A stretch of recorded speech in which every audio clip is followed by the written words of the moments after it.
Juan Diego Umpierres nació en Caracas, Venezuela. Es abogado de la Universidad Santa María y máster en Psicología Jurídica de Familia. También es cátedra de Psicología y Psicoanálisis de Ateneo de Madrid, con diplomado en Medicación Familiar y de Parejas, máster en Psicología y Psicoterapia, y consultor psicojurídico en Derecho de Familia. También es conductor del programa Vivir Vale la Pena, en el canal de televisión hispana en Estados Unidos, VEME.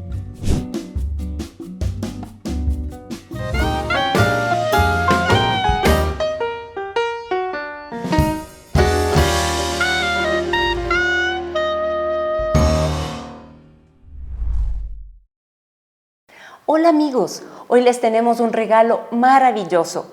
La charla que les vamos a presentar nos ayudará a matar aquello que ya murió. Seguramente se preguntarán, ¿qué queremos decirles con esto? Y es precisamente para despejar esta y otras interrogantes sobre los fantasmas que muchas veces dejamos vivos en nuestra mente y en nuestros recuerdos, que contamos con la presencia de Juan Diego Umpierres, a quien le damos la más cordial bienvenida a nuestro programa. Efectivamente, Juan Diego, estamos felices de contar con tu presencia en este programa. Gracias por haber aceptado nuestra invitación. Y pues bueno, amigos, sin más preámbulos, con ustedes, Juan Diego Umpierres, quien nos va a contar sobre este maravilloso tema.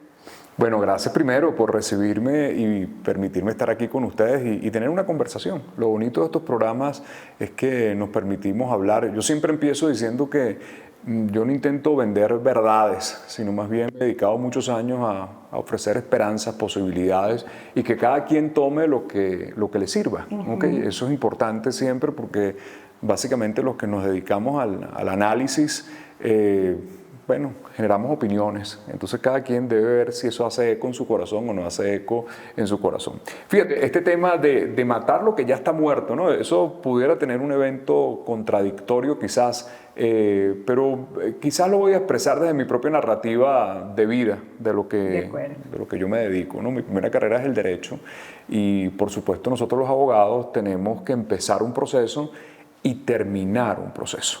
O sea, las cosas en la vida no pueden quedarse deceptivas, inconclusas. Bueno, vamos a esperar a ver qué pasa, porque la vida tiene inicios y la vida tiene finales. ¿Okay? Y tenemos un gran círculo en la vida, ¿no? El círculo es que, bueno, de la cuna a la tumba hay un gran recorrido, Dios lo permita, pero a medida que vamos avanzando en la vida, vamos a también a tener muchas muertes y resurrecciones. Vamos a tener muchos círculos que se abren, ciclos que se abren y otros también que se van a cerrar. En el campo del derecho nosotros tenemos que terminar lo que se llama un acto conclusivo. Tenemos que decir, aquí empieza un proceso y aquí termina un proceso. Eso me llevó entonces a estudiar mucho el ámbito de la psicología de familia, que es mi primera especialidad. Entonces me dediqué a la psicología jurídica de familia porque entendí que los procesos judiciales, a medida de que tenían el ámbito emocional, sobre todo en familia, cuando uno trata divorcios, por ejemplo. Entonces, claro, los abogados nos quedábamos cortos porque nos íbamos estrictamente a lo que decía el proceso y las leyes, pero se nos olvidaba que había familias, que había emociones, que había hijos, que había sentimientos, que quizás alguna vez hubo amor. Entonces todo eso uno tenía que involucrarlo al proceso porque indiscutiblemente esas personas están hablando desde sus propias emociones. Entonces ahí descubrí que es muy difícil cerrar y matar las cosas, sobre todo en las personas que entran en un marco de divorcio. Al comienzo es muy difícil desligarse de un vínculo porque era un proyecto de vida, porque era lo que soñamos, porque no nos gusta la palabra fracaso, porque no nos gusta frustrarnos y por supuesto no nos gusta perder, que es una forma también de que podamos comprender que hay cosas en la vida que mueren. Entonces me daba cuenta que mucha gente se divorciaba, pero se divorciaba jurídicamente, pero no se divorciaba emocionalmente. Entonces eso me llevó después a formalizar un poco más el estudio dentro del campo analítico. Entonces hice una formación y mi masterado en psicología, en psicoterapia. Yo siempre le digo a la gente que yo no soy psicólogo clínico. Completito tú. Todavía falta mucho. No creo que estoy completito todavía, pero yo no pertenezco al ámbito de la psicología clínica. Trabajo con muchos psicólogos acá y parte de lo que he armado es una gran consultoría donde somos varios especialistas para resolver el conflicto. Ah, qué interesante. Y resolver el conflicto también significa cerrar los conflictos. Porque nuestra cultura, nuestra educación no nos educó para cerrar, nos educó para abrir las puertas, pero nunca nos habló de las despedidas, nunca nos habló de la muerte, nunca nos habló de los duelos, nunca nos habló de las rupturas, nunca nos habló de los fracasos, nunca nos habló de las pérdidas. Eso, por supuesto, cuando estos conceptos empiezan a aparecer y se ponen sobre la mesa, nos alarmamos mucho porque decimos, nadie nos contó esta parte, pero nadie sale ileso. Entonces la vida se encarga de recordarte que a pesar del milagro de la existencia, que es extraordinario, bueno, hay unas puertas de la vida que van hacia el éxito, hacia el triunfo, hacia la salud, hacia la riqueza, hacia el buen amor, pero también hay otras puertas que se cruzan donde están las separaciones, donde está la enfermedad, donde está la muerte, donde están los fracasos, donde están las frustraciones, y son parte de lo que también te lleva a la vida. Entonces, es parte de la vida. Claro, bueno, pero es que yo no conozco a nadie que ha salido ileso, y tampoco ileso salimos que todos nos morimos, o sea, nadie va a sobrevivirle a la vida, por lo menos ahora. Entonces, cuando nosotros empezamos a entender que la vida tiene cierres, vamos comprendiendo que cuando yo tengo la posibilidad de cerrar algo definitivamente, tengo que poner la palabra definitivamente, me permite que la vida ofrezca otra cosa. O sea, es como un ejercicio quizás muy básico y puede sonar, no sé, un poco tonto, pero si nosotros tuviéramos ahí en nuestra mesa de noche, en nuestra veladora, ustedes van a ver la cantidad de cosas que tenemos adentro. Y cosas a veces que son profundamente inútiles. Y yo le digo a la gente que la vacíe a ver qué es lo que pasa, y tú vas a ver que a los 15 días se vuelve a llenar. Claro. Parece que se reproduce lo que está adentro. Pero nos lleva a una máxima, que si tú quieres que algo entre a tu vida, algo tiene que salir. O sea, es el camino de la compensación. Si uno pudiera meterse a hacer submarinismo en la noche, vamos a ver que en el mar, esa misma noche, muchas especies nacen y muchas especies mueren la misma noche. Es la compensación sabia de la propia naturaleza y nosotros no escapamos de eso. Entonces, el proceso de la vida requiere cierres definitivos. A nosotros nos educaron siempre como para dejar la puerta un poquito abierta por si acaso. Entonces hay gente que se va de la vida de uno, entonces uno dice, bueno, pero por si acaso se arrepiente, por si acaso vuelve. Entonces, claro, esos capítulos hacen que uno no termine de cerrar nada. ¿Verdad? Dejamos esa esperanza ahí. Fíjate, yo escribí un post esta mañana que decía que a veces cuando perdemos la esperanza se abren otras oportunidades. Yo sé que es muy romántico y bonito que decimos lo último que se pierde es la esperanza. Sí, pero a veces hay que matar hasta esa propia esperanza, porque hay gente que se queda en la esperanza, que es la espera del tiempo, y la vida pasa y yo tengo la esperanza de que él va a volver, de que ella va a volver, de que el país va a cambiar, de que este va a recapacitar, de que el otro va a reflexionar, y en esa esperanza el tiempo pasa. Y eso es algo que quizás los seres humanos somos muy soberbios, porque en la vida nos faltará solamente algo, nos faltará tiempo. Esa es la verdad. Entonces sí, la esperanza, claro que hay que tener esperanza, claro que hay que tener la fe en que las cosas pueden cambiar, pero nosotros tenemos que darnos un tiempo, ¿no? De cuánto podemos invertir nosotros en una situación para saber si esa esperanza es real o puede ser una esperanza condenatoria que me permita, bueno, pausar la vida, entre comillas, y quedarnos en algo que no tiene sentido, porque hay cosas en la vida que ya se fueron, que ya se fueron. Cuando hablo de matar lo que ya está muerto, fíjate, es un término incluso antipático, quizás no tan dulce, fuerte. Es porque, fíjate, cuando nosotros perdemos a un ser querido, perdemos la vida, hay un evento fundamental que tiene que ver con el entierro. Y el entierro, que es muy crudo, que es muy doloroso, que es muy fuerte, es el gran inicio del proceso para rearmar la vida más adelante. Lo que no se entierra en la vida queda como un fantasma psíquico, como, ¿sabes? Como Dios nos libre, esa gente que tiene un hijo secuestrado y tiene la esperanza de que está, pero no sabe si está vivo o si está muerto. O sea, la vida no transita la posibilidad de transformarse nuevamente. Cuando nosotros enterramos, que es un evento doloroso, pero también generamos algo simbólico, es que la vida va a continuar sin ese ser. Esa es la verdad. Esa es la verdad. Sí. Esa es la verdad. O dolorosa, sea, pero la verdad.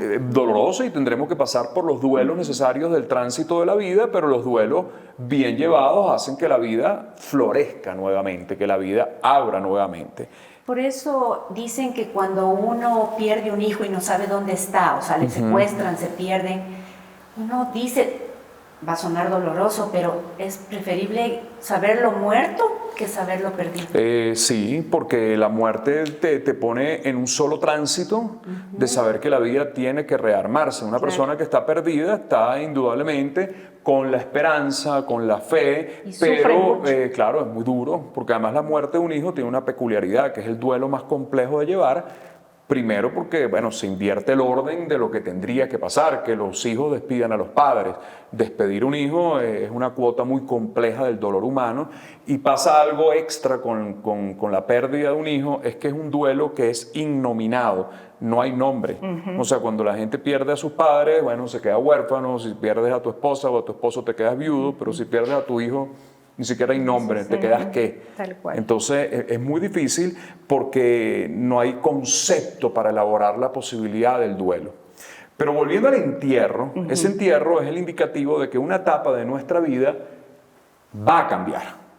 Una persona que transita un duelo nunca es la misma que quien comenzó ese duelo. Una persona que sale de un entierro sabe que la vida cambió para siempre.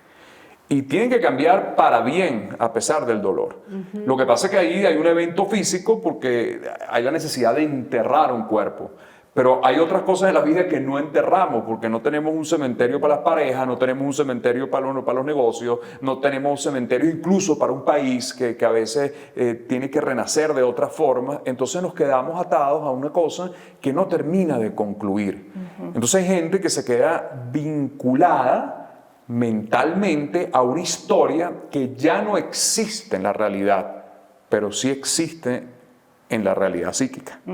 Entonces yo estoy todo el día, imagínate tú, pensando en esa persona que se fue, que ya esa persona tiene su vida, que ya esa persona ya no tiene nada que ver con nada, y yo estoy todo el día ahí con la esperanza. Entonces, como me decía una consultante ayer, entonces reviso las redes sociales a ver si posteó, si no posteó, si está con alguien. Entonces fíjate, la vida sigue, pero hay una metodología de un hábito de no zafarme de aquello. Entonces también esos muertos, digo que son muertos porque ya esa gente no está contigo, y igual como una empresa que tuviste que cerrar, como una mudanza, es como que tú tienes una casa y después que vendes la casa, entonces te pasas todos los días por la casa porque tienes la añoranza de la casa. Entonces esas añoranzas hacen mucho daño porque es como poner la mirada en el pasado. Es como tratar de manejar el carro, esta es una imagen que yo siempre pongo, como tratar de ir hacia adelante manejando el carro, pero con la intención siempre de estar mirando por el retrovisor. Entonces es riesgoso. El retrovisor es una maniobra puntual para retroceder y para revisar el pasado en ciertos momentos, por lo menos dentro del ámbito terapéutico, pero la vida empuja hacia adelante. Entonces si yo estoy solamente pendiente de lo que va quedando atrás, distorsiono la vida. Porque primero el retrovisor es muy pequeño, es muy pequeñito el retrovisor. Y segundo es que el panorama de la vida, que es el parabrisas, que es ancho, que es grande, es la vida que es mucho más grande siempre, perdonen la redundancia, de lo que se fue. La vida siempre va a ser más grande que lo que partió, siempre, porque lo que parte es una parte de mi vida. Y la sumatoria de las partes siempre es más que la parte, es matemático. Así es. Entonces hay gente que se queda en la parte. Entonces cuando yo me quedo en la parte, es las personas que están sufriendo. ¿Y cómo tú sabes que alguien no ha terminado de matar a ese muerto? Bueno, cuando el discurso y la narrativa de vida es siempre hablar de lo mismo. Entonces llegas tú y yo te echo el mismo cuento, y llegas tú y te echo el mismo cuento, y a todo lo que se me pase por ahí te echo el mismo cuento, y en ese cuento hay una peculiaridad, que los cuentos de las cosas que no están enterradas, que las cosas que no están procesadas e integradas en la vida, tienen exceso de adjetivo. Son cuentos que hablan más de la anécdota, son cuentos demasiado detallados, son cuentos, yo lo digo coloquialmente, suenan más a chisme que otra cosa, pero la historia no está ahí. Entonces alguien que habla con abundancia de detalles después de mucho tiempo, que nada más conversa ese tema, como se dice también coloquialmente, que se quedó pegado en esa historia, tú dices, ese tiene un muerto vivo. ¿Y qué sucede eso como síntoma? Que yo no pueda ir a mi vida nuevamente y la pueda rearmar, que mi vinculación con otros seres humanos sea desde ese dolor, porque es como una llaga que a veces pareciera que se va a secar, que va a tener un proceso de cicatrización, pero no, es una llaga que siempre está supurando ese dolor, ¿no?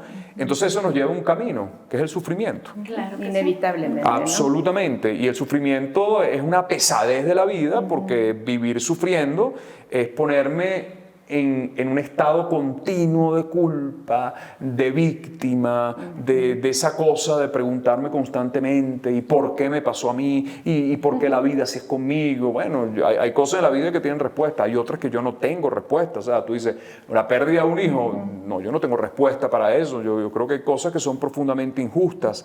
Y también esa es la palabra, que nosotros no terminamos de cerrar las cosas porque indudablemente nosotros queremos ver la vida como un evento justo, pero la vida no es justa. O sea, eso es una cosa muy romántica. El derecho, uno trata de buscar justicia, pero los órdenes terapéuticos y humanos no son justos, porque la vida está llena de cosas que no tendrían que haber pasado. Una pérdida de un hijo no tendría que haber pasado, una enfermedad de un ser querido no tendría que haber pasado. Esas son cosas de la vida, que son lo que les dije al comienzo, son las impertinencias de las puertas antipáticas de la vida que también conducen a la buena vida en algún momento.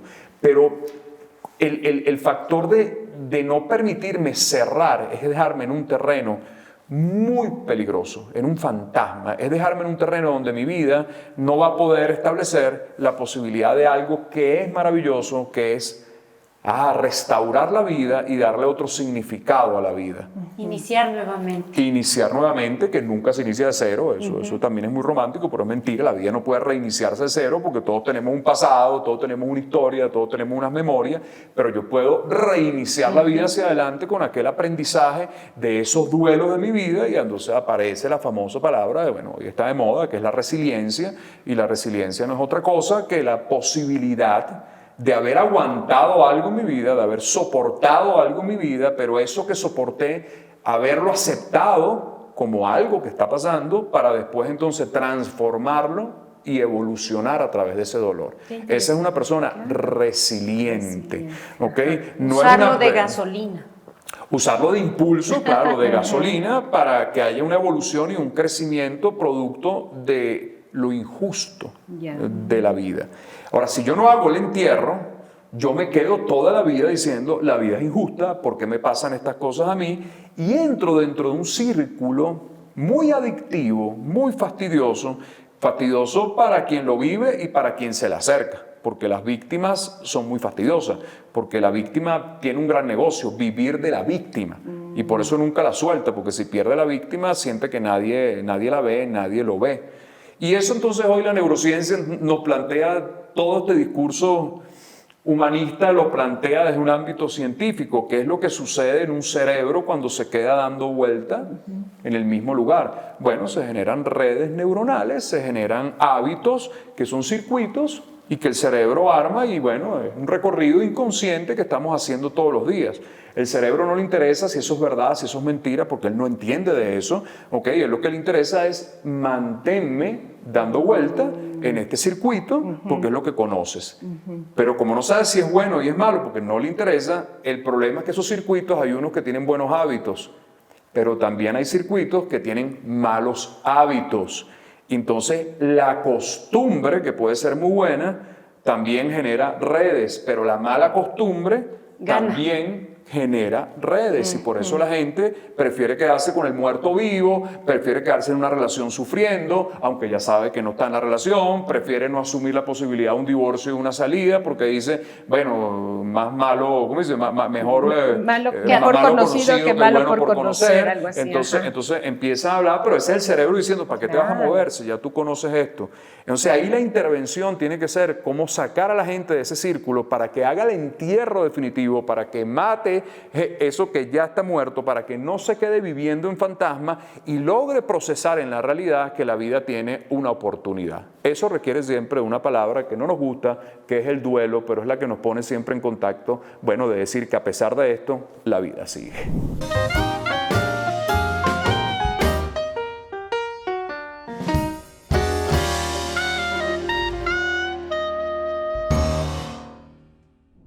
Juan Diego, estamos fascinados con todo lo que nos estás comentando. Es realmente suena tan sencillo, ¿verdad? Suena muy, muy fácil, pero no lo es. Y justamente ahí va mi pregunta. ¿Cómo podemos soltar aquello que ya no nos hace bien, dejar de aferrarnos a las personas que en nuestro pasado nos lastimaron mucho? A aquel muerto que se fue para siempre, un ser querido que se fue para siempre. ¿Qué consecuencias tiene el que nos aferremos a esa situación? Bueno, la consecuencia del sufrimiento, y el sufrimiento crónico llega a un solo destino, que es la depresión. Esa es la estación final de un sufrimiento que no es procesado, entonces podemos caer en la depresión. Soltar es un verbo que se ha puesto de moda, pero no hay manera de soltar sin poder haber integrado lo que pasó. Esa es la gran trampa, que nosotros queremos ir soltando todo en la vida, todas las relaciones, pero sin hacer proceso, porque estamos en el mundo de la inmediatez. Y la inmediatez funciona para todos estos juguetes maravillosos y para la inteligencia artificial, pero para los procesos emocionales todavía no tenemos inmediatez. Yo sí creo que hay que soltar, yo sí creo que hay cosas que ya no tienen por qué seguir con nosotros, pero para poder soltar se requiere absolutamente de haber hecho un proceso. Quizás el ejemplo que te voy a decir no es muy poético, pero a mí me gusta siempre ilustrarme por la biología, porque creo que lo que pasa en la mente también pasa en el cuerpo, creo que no hay gran diferencia. Y yo siempre digo que los procesos para soltar son igualitos que el proceso que hace el sistema digestivo. Nosotros no podemos soltar por el esófago, tenemos un recorrido que no suena muy poético, pero va de la boca al ano. Y ese recorrido requiere primero masticar, requiere que la saliva y todas las enzimas de la saliva permitan después entonces que eso baje a un esófago, que se mueve, que lo va aplastando, para llegar a un centro de una bolsa de acidez profunda, fíjate, acidez, que es el estómago, porque la acidez es lo único que puede tener la capacidad de disolver todo aquello, más que entre en todas las vías biliares, para que entre, bueno, todos los procesos para que eso pueda llegar, la bilis, para que pueda llegar al intestino delgado. Pero cuando llega al intestino delgado pasa algo maravilloso, que es que a pesar que nos comimos algo que no estuvo bueno, hay algo de nutriente siempre. El intestino delgado siempre va a tomar algo, siempre va a tomar un aprendizaje, siempre va a succionar algo para posteriormente resecar en el colon, y ya lo que nos sirve literalmente se evacuará. Pero fíjate que es un recorrido, la gente no quiere el recorrido, la gente quiere soltar muy rápido, entonces estamos siempre con un reflujo, estamos siempre vomitándole a la vida y no siguiendo el estado natural de todos los procesos. Para poder soltar, para poder liberarte de ese muerto en vida, para poder seguir adelante, hace falta transitar el proceso del duelo.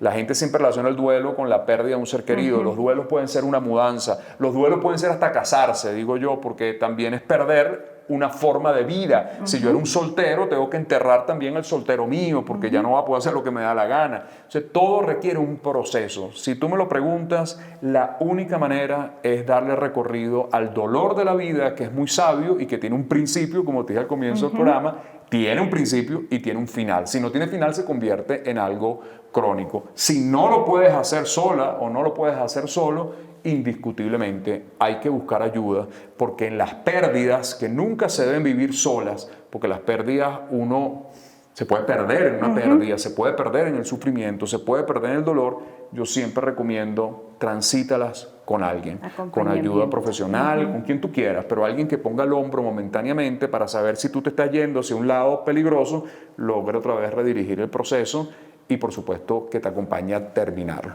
pero requiere tiempo. Claro que sí. Y justamente, ¿cómo sabemos si hemos cerrado un capítulo completamente o si hay algo pendiente que todavía nos está carcomiendo y llenando de dolor? La fórmula de saber que cerré algo, diríamos que hay varias cosas que uno puede estar pendiente.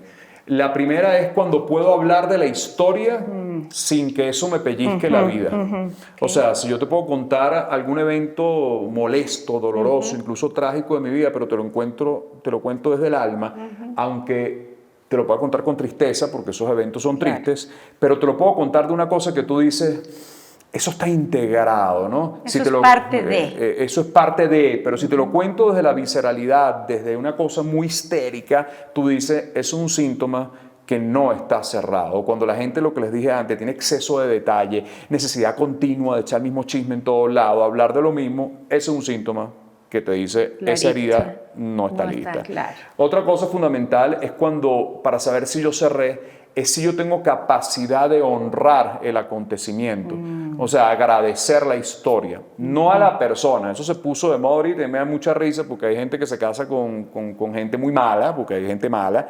Entonces dice, ay, bueno, ese es el maestro de mi vida. No, ese no es el maestro de tu vida. Ese puede ser un gran desgraciado y una gran desgraciada. Un villano de tu vida. Lo que es la maestría de tu vida es la historia que te trajo y lo que tú hiciste con la historia. O sea, el maestro eres tú si pudiste reivindicar esa historia. Entonces, cuando tú puedes hablar de la historia desde no me gustó, no me lo merecía, pero yo lo agradezco porque yo soy un ser humano que ha crecido a través de eso, bueno, aparece indudablemente un síntoma de agradecimiento frente a la historia que para mí es un gran indicativo de que la cicatriz está cerrada. Está cerrada. Por supuesto que sí.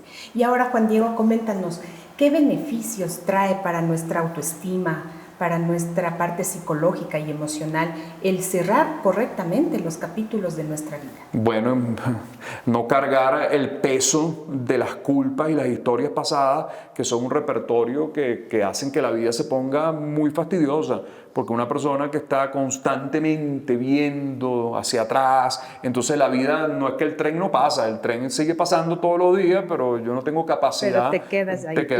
Te quedas ahí. Entonces nos entramos en una cosa muy cíclica, ¿no? Yeah. Se vuelve pesada la vida, se vuelve sufrida y te repito, se puede volver en un cuadro muy clínico que son depresiones muy difíciles. ¿Y qué pasa si hemos sido nosotros los culpables para que ese episodio doloroso de la vida haya sucedido?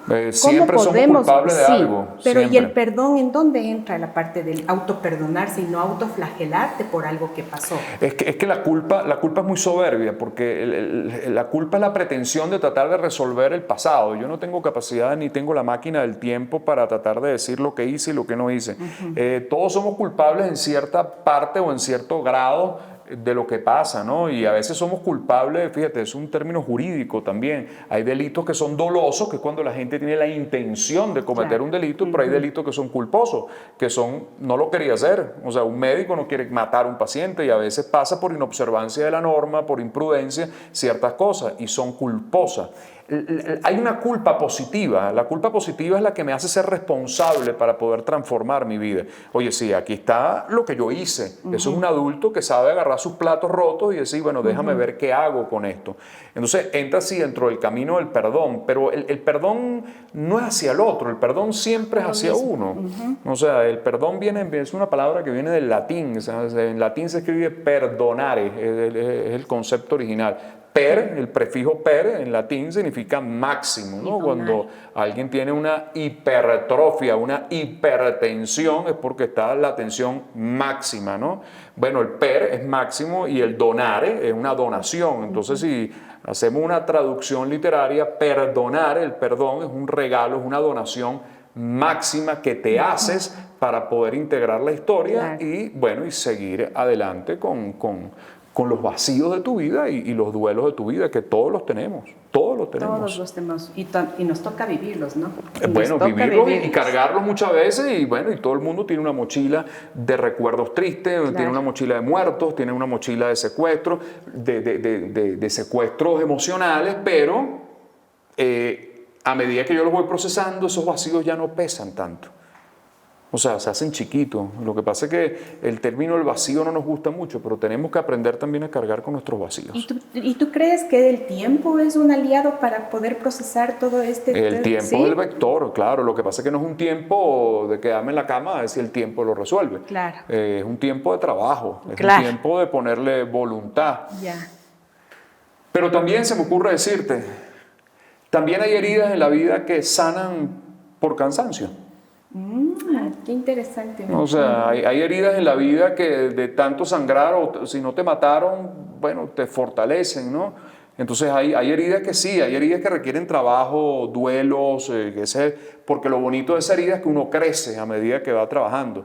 Pero también hay heridas en la vida que secan con el tiempo, o sea, cicatrizan. Que cicatrizan. Biológicamente deberían de cicatrizar.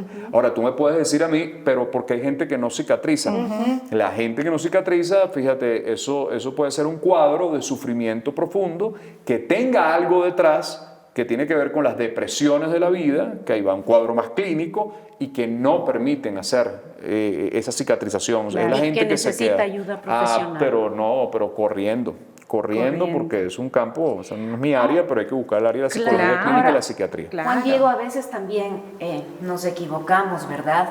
Di tú, no pagué esta cuenta, se me olvidó, pero yo soy una persona súper disciplinada, soy una persona que paga con... Y entonces nos agarramos de ese un descuido para flagelarnos, para decir y no vemos todo lo bueno, no reconocemos todas las actitudes y toda nuestra disciplina que hemos tenido. Y nos agarramos de eso también y sufrimos con eso. ¿Cómo hacer para cambiar esa forma de humanizarlo, pensar? ¿vale? No somos humanos y los humanos estamos llenos de virtudes y estamos llenos de defectos y estamos llenos de sombra, y por eso es que quitarse un poco toda esa idiotez que oímos ahorita de tanta gente lumínica y tanta gente dando consejos desde una cosa que pareciera que está más allá del bien y el mal, cuando todos los seres humanos, todos somos heridos, partiendo de eso, todos estamos heridos, todos tenemos sombras, todos tenemos complejos, todos tenemos conceptos reprimidos dentro de nosotros que los vemos a través de los demás. Entonces, cuando yo me humanizo más, bueno, sé que puedo cometer errores, sé que le he hecho daño a gente, sé que hay gente que me ha hecho daño a mí, pero bueno, es la vida, ¿no? Entonces, cuando bajo los niveles de la idealización y de la perfección y me permito comprender que puedo fallar, es curioso. Ahora estoy haciendo un programa de televisión para Netflix que se llama Detrás del Bisturí, que es un poco el lado humano de los cirujanos, ¿no? Que es lo que pasa con un hombre que opera, pero entonces es una historia muy bella porque es un neurocirujano en Venezuela, en varios países hay, pero empezamos con que acude a una sesión de psicoterapia conmigo a contarme su vida. Y bueno, fíjate, él dice, yo tengo un récord extraordinario, o sea, yo soy un hombre reconocido, o sea, pero de 99% de cirugías, porque yo opero cerebro, hay 1% que se muere. Y fíjate, y yo le pregunto, ¿y no te afecta? Claro que me afecta, pero tengo que seguir, porque mañana tengo a otro paciente. Entonces, ese 1% seguro me odiará por el resto de su vida, porque nadie quiere que se le muera un familiar, pero yo no soy Dios. O sea, yo puedo fallar, puedo equivocarme, entonces hay que humanizarse. Y dejar de victimizarse también, ¿verdad? Sí, o ponernos en un nivel superior también. Es que los extremos son todos malos, por donde lo mire. La víctima es peligrosa porque cuando alguien se queda la víctima, es un vengador en potencia. Esos son temas que no se tocan porque a veces son antipáticos, pero una víctima, si no procesa su dolor, se queda en la víctima, y esa víctima muchas veces busca vengarse. O sea, como esto me pasó a mí, entonces vamos a ver cómo yo restituyo y replanteo mi herida a través de la venganza, ¿no? Y eso es terrible. O me voy para otro lado, que bueno, que son esa gente, como te digo, que habla desde una cosa que tú dices, bueno, y no, si nosotros los que nos dedicamos a este campo del desarrollo humano, de la terapia, del coaching, de la psicología, de la medicina, ¿qué creen? ¿Que tenemos la vida resuelta? Yo no tengo la vida resuelta, eso no existe. Además, yo creo que el día que usted tenga la vida resuelta es porque se murió. La vida siempre tiene inquietudes y complejidades que resolver, ¿no? Claro que sí, Juan Diego. Y ahora coméntanos algo. Tú acabas de decir que una persona que está transitando por un cambio de ciclo en la vida, sea cual sea, requiere un cierto tipo de acompañamiento. ¿Qué pasa si nosotros, como personas, decidimos hacer ese acompañamiento a un amigo o amiga? O sea, como amigo. Como amigo, ya. Bueno, pero sí. No, definitivamente no quiere salir de ahí. Por más de que se le explique, por más de que se le diga, por más de que se le hable en la capacidad de cada persona, no quieren salir. No hay nada que hacer porque indiscutiblemente el otro requiere de la voluntad para salir, ¿no? Importante. Entonces, si no tiene voluntad, ahora hay que tener cuidado con algo ahí. Ahí sí vamos a hacer el paréntesis. Hay órdenes clínicos como la depresión, que a un paciente con depresión no se le puede pedir ni voluntad, ni actitud, ni fuerza, ni gana, porque usted lo va a deprimir más. Entonces ahí la recomendación es que siempre esa persona tenga la posibilidad de acudir a los profesionales expertos en el campo de la salud mental, porque ahí estamos hablando de una enfermedad. Entonces, claro, a un deprimido uno quiere decirle, ven a correr conmigo en la mañana, porque yo corro en la mañana y mire cómo que chévere me va. Entonces usted lo saca a correr y cuando no puede llegar ni a la esquina, se devuelve a la casa más deprimido todavía. Porque no pudo. Entonces no pudo. Claro. Entonces hay que tener mucho cuidado porque los amigos, hay amigos muy buenos, pero hay amigos que por amor, incluso ni siquiera te diría los amigos, los seres queridos, porque a ningún ser querido le gusta ver a alguien sufriendo a un niño. Te puede decir, párate, motívate, dale, y quizás eso pueda caer en la incomprensión de alguien que pueda estar viviendo una situación de salud mental que requiere tratamiento a veces de psicología clínica, requiere tratamiento de psicofármacos, porque una depresión es una enfermedad. A nadie se le ocurriría decirle a un paciente con cáncer, párate, ponle voluntad, oye, no estás aburrido de la quimioterapia, ¿hasta cuándo tu quimioterapia? Nadie le diría eso, ¿verdad? Sonaría muy cruel. Sin embargo, a un depresivo sí se le castiga muchas veces porque la gente no comprende que la depresión incluso puede llegar a ser una enfermedad mortal porque la gente se suicida y eso hace que sea una enfermedad terminal. Y hoy en día estamos viendo muchísimas personas realizadas completamente en la vida, famosos cantantes que están indicando en sus redes sociales que están depresivos. Cuando uno se les imagina que lo tienen todo, sin embargo, están con depresión. Porque el precio que estamos pagando de deshumanizarnos, de no cerrar, de no asumir los duelos, tiene que ver que hemos confundido que la vida es la traducción exacta al triunfo y al éxito. Y esa es una trampa que nos hemos metido como sociedad y que le hemos metido a nuestros hijos en los sistemas educativos, que para mí todos son de terror, porque educamos a través de una calificación y no educamos para la vida. Entonces pareciera que el que tiene más éxito es el que puede sacar un 10 o puede sacar un A, diciendo que los demás entonces son unos imbéciles y resulta que tienen otras habilidades que también son extraordinarias. Entonces cuando tú ves esa cantidad de gente que entró en ese triunfo, habría que preguntarse qué pasó con el ser. Yo creo que la pandemia momentáneamente, porque yo creo que no aprendimos nada, momentáneamente nos mostró algo que era interesante, es que había que volver al ser para tener, y estábamos en un mundo que más bien tenía para ser. Entonces cuando la pandemia vino, que te quitó plata, tuviste que cerrar un negocio, tuviste que devolver los juguetes caros, entonces fíjate, enterrar un índice, familiares. Enterrar familiares, entre otras cosas, te diste cuenta que estabas sujetado por el tener, pero no había un ser. Entonces hay que tener mucho cuidado con el precio de ese éxito, que no rompa el ámbito humano, el ámbito de decir, bueno, oye, o sea, me pueden pasar cosas y sobre todo integrar las cosas, ¿no? Yo creo que estamos en un mundo a veces en ese exceso de idealización y de perfección que nos juega facturas muy caras. La depresión en el mundo es una pandemia. Qué terrible. Es una pandemia. ¿Y qué pasos o estrategias tú recomendarías en forma general? Porque yo creo que esto va más allá, pero para por lo menos dar el primer paso para poder cerrar esos capítulos dolorosos. Bueno, primero aceptar que hay cosas que se van en la vida, o sea, que hay cosas que no regresan, que hay cosas que no hay que ponerle esperanza, que cuando yo he invertido en todo lo que he podido y en mi conciencia está que he hecho todo, ya no puedo hacer más. Entonces ahí aparece un concepto maravilloso que no le gusta a la cultura, que es aprender a rendirse, que es maravilloso porque cuando la gente se rinde y tiene la capacidad y la humildad de poner las rodillas en el piso, la vida ofrece otras oportunidades. Aceptar que hay cosas que se fueron, transformarlas, si no las puedo hacer solo, buscar ayuda profesional y tener siempre la capacidad de ver que ese momento fastidioso de la vida es un momento, pero que una vez que se pase, la vida es más grande y la vida compensa y siempre florece. Perfecto. Eso, y me gustó esta parte que dijiste, tomémoslo como una enseñanza de vida. La vida es una enseñanza. Claro, porque si nos pasó esto, nos pasó alguna cosa fuerte, dolorosa, rescatemos lo bueno, lo que hemos aprendido y no nos aferremos al daño que nos ha causado. Bueno, transformarlo.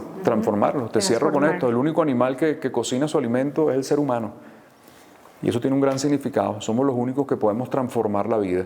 Si podemos cocinar y transformar algo, entonces nosotros podemos transformar los acontecimientos en oportunidades. Pero hace falta trabajo y voluntad. Por supuesto. Y disciplina. Juan Diego, me queda una última inquietud porque lamentablemente el tiempo está volando. Siempre conversar con invitados tan maravillosos, pues es algo que nos juega en contra. ¿Cuál es la diferencia entre olvidar algo o simplemente aceptar el cierre de un capítulo? El olvido, ¿no? Que es un concepto, yo no sé si creérmelo mucho, porque o yo no tengo la metodología del olvido, porque ¿qué es lo que se olvida? Si tú tuviste una relación difícil, alguien que se fue de tu vida, quizás no lo tengas presente, pero el día que yo te lo nombre, la memoria va a retomar indiscutiblemente ese recuerdo, ¿no?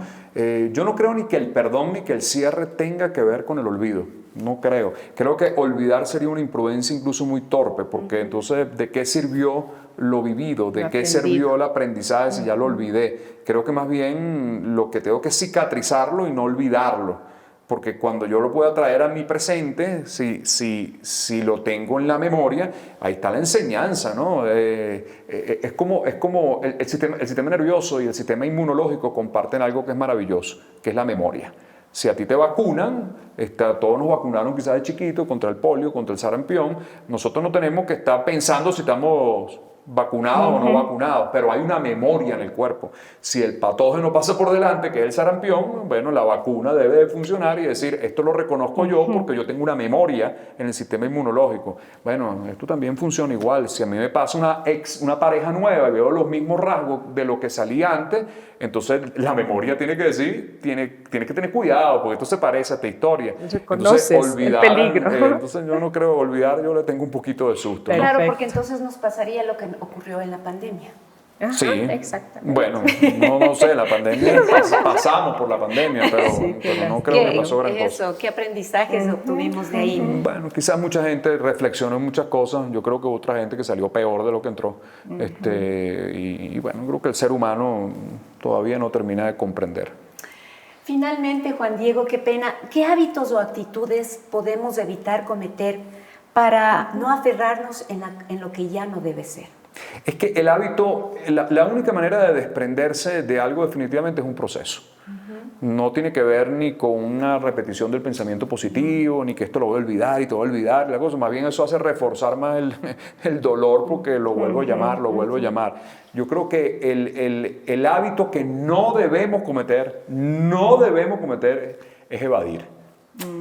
Evadir es lo que se va se repite. Si la vida te presenta una situación compleja de cierre, de muerte, de duelo, vas a tener que cruzar el puente. Si no se cruza el puente, la vida se encargará de recordarte que esa factura está ahí, o te lo recordará con alguien más adelante, o te pondrá un duelo más adelante, o el cuerpo te avisará también por qué no lloraste a esa persona, y bueno, el cuerpo empezará a llorar con su forma, que usualmente son los síntomas que aparecen. Entonces lo que yo sí te diría es que cuando la vida te presente algo, no lo evadas. La evasión siempre lleva a la repetición más adelante del evento. Decía Jung, lo que no se hace conciencia se hace destino. Lo que no se aprende, la vida lo va a seguir repitiendo hacia adelante. Entonces es preferible pagar ese dolor y ese precio de ese fastidio del duelo una sola vez, porque nada, cuando se cicatriza, que es una marca, fíjate, hablando del olvido, las cicatrices físicas, las que todos tenemos, no están abiertas, no duelen, las puedo tocar, pero están.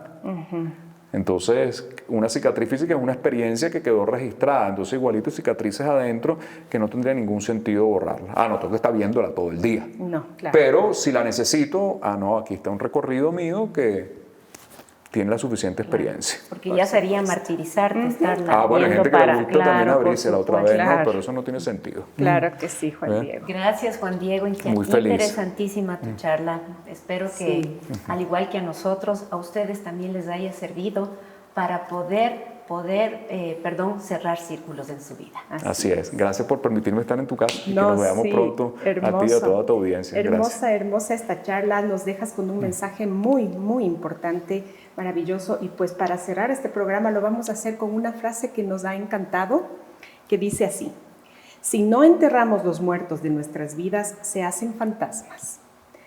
Fantasmas vivos en nuestra psique. Hay que matar a veces aquello que ya murió. Con esa enseñanza nos quedamos, Juan Diego. Algún día escribí eso, me imagino yo. Sí, nos quedamos con esta maravillosa enseñanza, amigos. Y pues, Juan Diego, recordarte simplemente que ojalá podamos volver a tener tu presencia en nuestra casa de Quinta Parada Magazine. Gracias nuevamente, gracias por tus enseñanzas, por el mensaje tan valioso que nos dejas. Amén. Y a ustedes, amigos, gracias por recibirnos nuevamente en su casa. Nos vemos el siguiente miércoles. Chao.